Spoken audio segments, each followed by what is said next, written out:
I've spent the last few weeks flying the DJI Mavic 4 Pro, not just to get pretty shots, but to dig deeper into the things most pilots never notice. Little features, stuff you'd only discover after using it in the real world.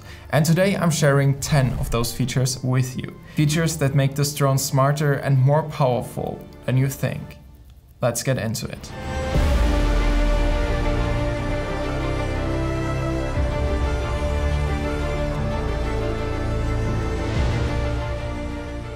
So here's something weird. The footage actually looks slightly better at 30 FPS than at 60. But why? Our drones and cameras save the videos with a specific bitrate. The higher the bitrate, the higher the video quality. The Mavic 4 Pro, for example, has a bitrate of 180 megabits per second, which is great. So if you shoot in 60 FPS, which means 60 frames per second, every frame will have 3 megabits. If you shoot in 30 FPS, every frame will now have 6 megabits. That is double the bitrate and results in slightly higher quality. Don't worry, 60 FPS will still look great, but keep in mind to only shoot slow-mo when really needed. Here's something you'd only notice when you really dig into your footage. The Mavic 4 Pro has dual native ISO, but the values actually change depending on how you shoot. In most video modes like normal or HLG, the dual native ISOs are 100 and 400. But as soon as you switch to D-Log or D-Log M, that shifts to 400 and 1600. And here's the trick. If you're shooting in D-Log and increase your ISO to 800 or 1200, just go straight to 1600 instead. This is where the second native ISO kicks in, and the image is actually cleaner than at ISO 800 or 1200. This one seems small, but it makes a real difference in post. The Mavic 4 Pro lets you choose between H.265 and All Intra, which is H.264. But they don't just affect file size. They actually handle image compression and noise a bit differently. While H.265 is more efficient, it also applies heavier compression, and in low light that can mean less texture. H.264 on the other hand is less efficient, but it tends to retain more fine detail, especially in grainy areas like skies, asphalt or water. So if you're shooting in low light and planning to grade this shot later, H.264 might actually give you a more natural looking and detailed image. If you want to learn in detail which codecs and video settings allow for the best quality, make sure to join the Create Beyond waiting list down in the description.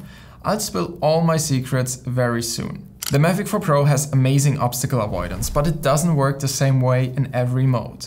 In normal mode, certain features like high-speed tracking or some photo modes like exposure bracketing reduce how aggressively the drone reacts to obstacles. So if you're flying low, fast or through tight spaces while tracking subjects, don't expect the obstacle avoidance performance to be as good as in manual flights. When you're recording high bitrate all intra footage, the internal drive heats up fast. And the drone's fan system automatically ramps up to cool it down and protect your files. This means your battery will drain faster. Actually, there are several reasons to use microSD cards in your drone. One of them is that it won't heat up your drone as fast as the internal storage. And the second, most important reason is to secure your footage. After every flight, I switch SD cards, because you never know. At the next location, you might have some issues and lose your drone. And instead of losing all the footage from the internal storage, it's safely stored on the microSD cards. Since its release, I use the microSD Silver Plus microSD cards from Lexer. They're designed specifically for creators like us, fast enough to handle high bitrate drone footage. With V30 speed class, they can comfortably write up to 160 megabytes per second, which is more than enough for high resolution 4K and 6K video. And here's what I love. They're temperature proof, shock proof, vibration resistant and even X-ray safe. Which actually matters when you travel through airports as much as I do. All the drone footage you've seen in this video has been recorded on Lexer's Silver Plus microSD cards with a capacity of 256 GB. After recording, I just plug it into my MacBook and transfer everything, usually onto the SL500 from Lexer. It's an external SSD.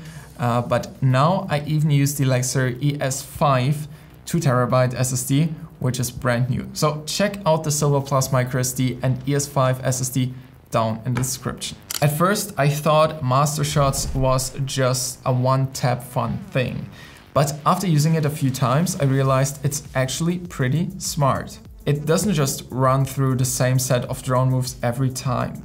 The Mavic 4 Pro actually analyzes how big your subject is, how far away it is, and then adjusts the entire Master Shot sequence to match. So if you're shooting a single person on a mountain, it flies tighter and lower. If it's a big car or a building, it will fly wider and slower to frame it correctly. It's subtle, but it makes the footage feel more intentional and way easier to use straight out of camera. This is something I didn't expect, but the drone actually feels way smoother to control when the gimbal is rotated into vertical mode. That's due to the limitation of the gimbal structure. If you fly too fast and suddenly brake, it may lead to unexpected picture jitter. So the flight attitude in portrait mode is smoother to prevent that. After you know it, you get used to it pretty quickly. If your drone movements feel too robotic or it stops a little too suddenly, there's a setting for that. In the DJI Fly app under Gain and Expo settings, there's a brake sensitivity slider. Lowering that value makes your drone slow down more gradually, instead of coming to a sharp digital stop. It's a small tweak, but it makes a big difference for cinematic shots. Especially if you're doing reveal moves or tracking shots, the shots just feel more smooth. This is one of the features you won't find in the specs, but it's super useful in the field. You usually only drain your drone batteries to 10 to 20%. Then if you drop all 3 batteries into the DJI charging case, short and long press the power button, the case will actually redistribute power from the lower ones to charge the highest one. So instead of walking away with 3 20% batteries, you leave with a flight-ready 60% battery. It's perfect when you're shooting in remote spots and just need one more flight time before sunset. Most people think the DJI RC Pro 2 is just for the Mavic 4 Pro, but actually it's way more versatile than that. It also works with the Mini 4 Pro, the Air 3 and the Air 3S. So if you fly more than one drone, you don't need a separate controller for each. Just pair this one once and you're good to go.